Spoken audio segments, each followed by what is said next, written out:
नमस्कार। आज हम बात करेंगे हरियाणा में हुए हत्याकांड मनीषा हत्याकांड के बारे में, जिसने पूरे प्रदेश को हिलाकर रख दिया। 11 तारीख का वो है दिन था जब सुबह प्ले स्कूल में पढ़ाने के लिए मनीषा निकली घर से, और उसके बाद स्कूल के बाद वह मेडिकल कॉलेज में गई एक फॉर्म लेने के लिए, क्योंकि उसकी इच्छा थी कि वह बड़ी अफसर बने मेडिकल में। तो उसने अपने पिता को भी वहां पर फोन लगाया। उसके बाद उसके पिता ने उसको जाने के लिए बोल दिया। तो शाम के 6 बजे जैसे ही मनीषा फोन करती है अपने पिता को, तो 10 सेकंड के लिए फोन उनके पिता को लगता है और उसके बाद फोन कट जाता है। 10 सेकंड बाद उसके पिता ने कॉल बैक करने की कोशिश की। पता लगा कि फोन नॉट रीचेबल आ रहा है, तो कॉल नहीं लग पाई। तो मनीषा का पिता घर से निकलता है। उसको पता महसूस होता है कि बेटी कहीं ना कहीं प्रॉब्लम में है, दिक्कत में है। तो वह जाकर कॉलेज में भी पता करता है, तो स्कूल में भी पता करता है। तो कॉलेज में जाने के बाद जब वह रिसेप्शन पर पहुंचता है, रिसेप्शन पे जो भी वहां पर मौजूद था उसने वहां पर ऐसा जवाब वहां पे दिया गया कि यहाँ पर ऐसा कोई व्यक्ति या महिला नहीं आई। उसके बाद वहां पर काउंटर के पास 3 जेंट्स बैठे थे। यह पुष्टि में पता लगा है दूसरे न्यूज चैनलों की। उसके पिता ने फिर उनसे भी पूछा तो पता लगा कि वह भी दारू के नशे में धुत थे। उन्होंने भी जवाब दे दिया। उसके बाद उन्होंने 112 पे डायल किया, तो वहां पर पुलिस आई। पुलिस ने भी कैमरे के लिए बोला, तो उन्होंने पुलिस वाले भी हाथ मिलाकर चलते बने। आगे की कोई कार्रवाई नहीं की गई।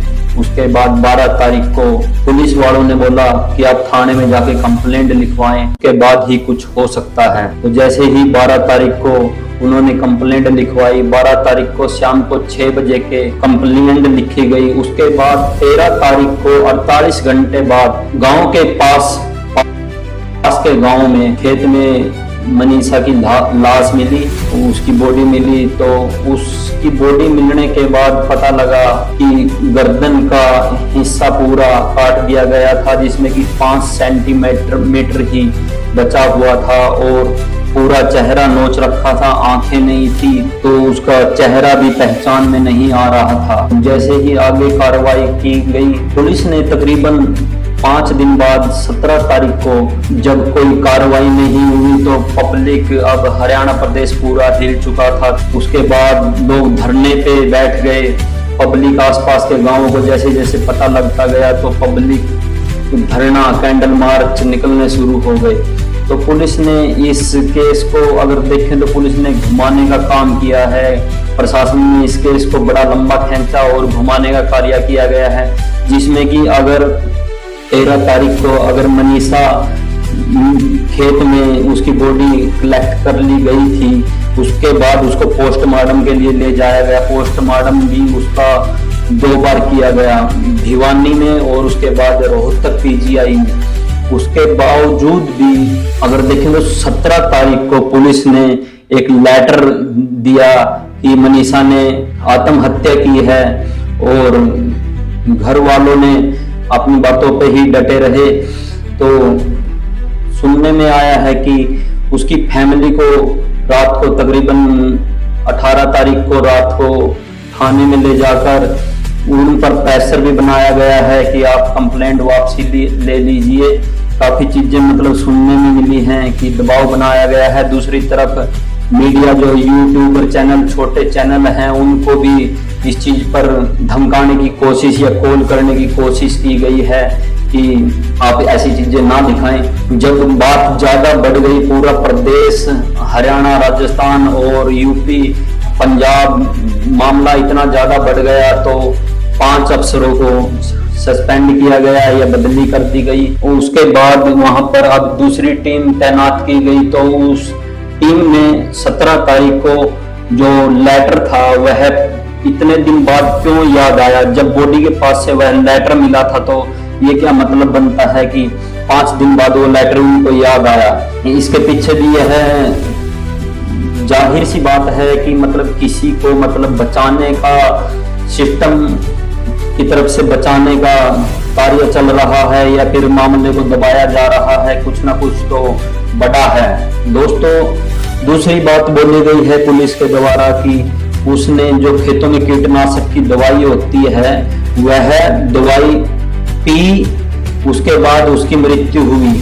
और जो डॉक्टर बता रहे हैं पोस्टमार्टम रिपोर्ट में भी वह चीजें आई हैं। अगर वह कीटनाशक दवाई, पेस्टिसाइड जो दवाई बोली जाती है खेतों वाली, अगर उसने वह पी है, अगर 5 ml भी अगर इंसान पी ले तो उसके बाद क्या वह गला काट सकता है?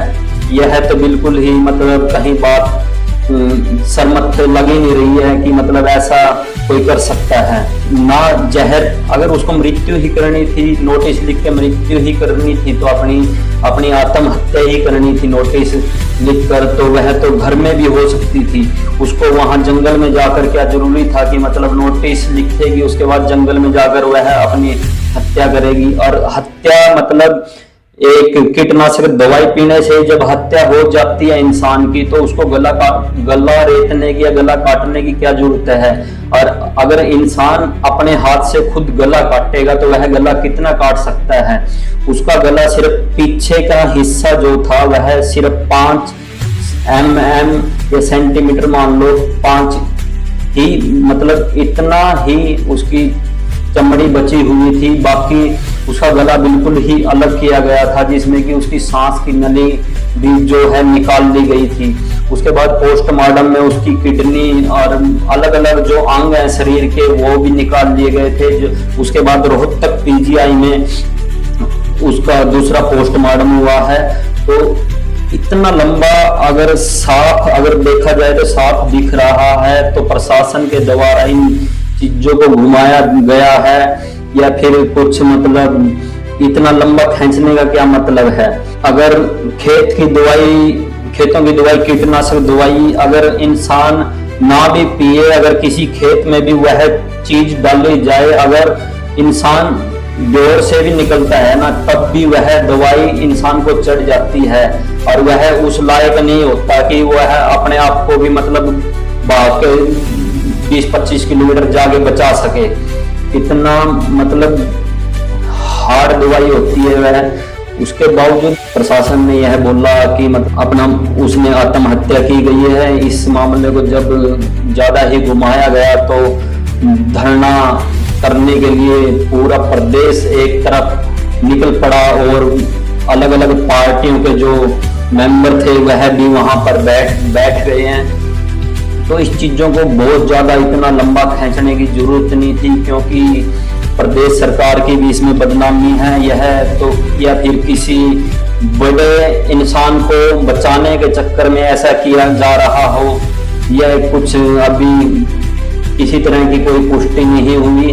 देखते हैं प्रशासन क्या इसमें निकाल के क्या छानबीन में किस गुत्थी को कैसे सुलझाता है, तो देखने की बात यह होगी। तो अगर देखें तो मोदी ने एक नारा दिया था, बेटी पढ़ाओ बेटी बचाओ। हरियाणा में वैसे भी बच्चियों की कमी थी।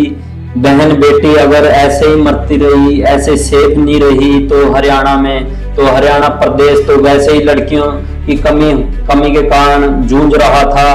तो अब मोदी के नारे के बाद यहाँ पर लड़कियों की जो बढ़ोतरी हुई थी, तो ऐसे ही अगर उनको इंसाफ नहीं मिलेगा तो यह कोई अच्छा संकेत नहीं जा रहा आने वाले समय के लिए। और पुलिस के द्वारा यह भी बताया गया है कि यह किसी जानवर के द्वारा उनके मुंह को नोचा गया है। अगर जानवर कोई कीटनाशक दवाई अगर इंसान पीता है तो जानवर इतना समझदार होता है, इंसान आदमी पागल होता है, जानवर पागल नहीं होते। वह अपनी किसी चीज को खाते हैं तो स्मेल से ही उस चीज को कैच कर लेते हैं।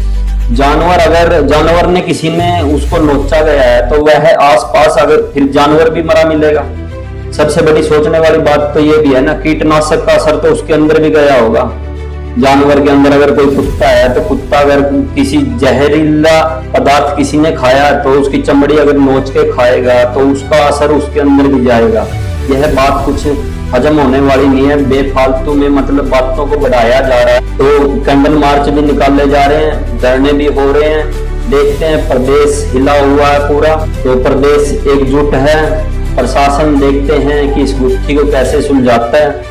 आने वाले समय में कितने दिन और लेगा, वैसे तो तारीखों पे तारीख लगाई जा रही है, 9 दिन गुजर चुके हैं। यह अच्छी चीजें नहीं है। प्रशासन को कोई अगर गरीब इंसान है तो साथ देने की बजाय सुनने में आता है कि उसको दबाने वाला काम किया गया है। उसको रात को 1-2 बजे ले जाकर उसको बंद कमरे में उनको एक दबाने की कोशिश की गई है, उनके परिवार के सदस्यों को। यह चीजें सही नहीं है प्रदेश के लिए। अगर बच्चियों के साथ ऐसा ही होता रहा और इतना ही समय अगर प्रशासन की तरफ से लगता रहा, सरकारों की तरफ से लगता रहा, तो पब्लिक का विश्वास उठना जायज है। विश्वास उठ ही जाएगा। तो दोस्तों देखते हैं कि गुत्थी कितने दिन में सुलझाई जाएगी। अगर दोस्तों वीडियो अगर तो कमेंट लिखें और ज्यादा से ज्यादा शेयर करें। धन्यवाद।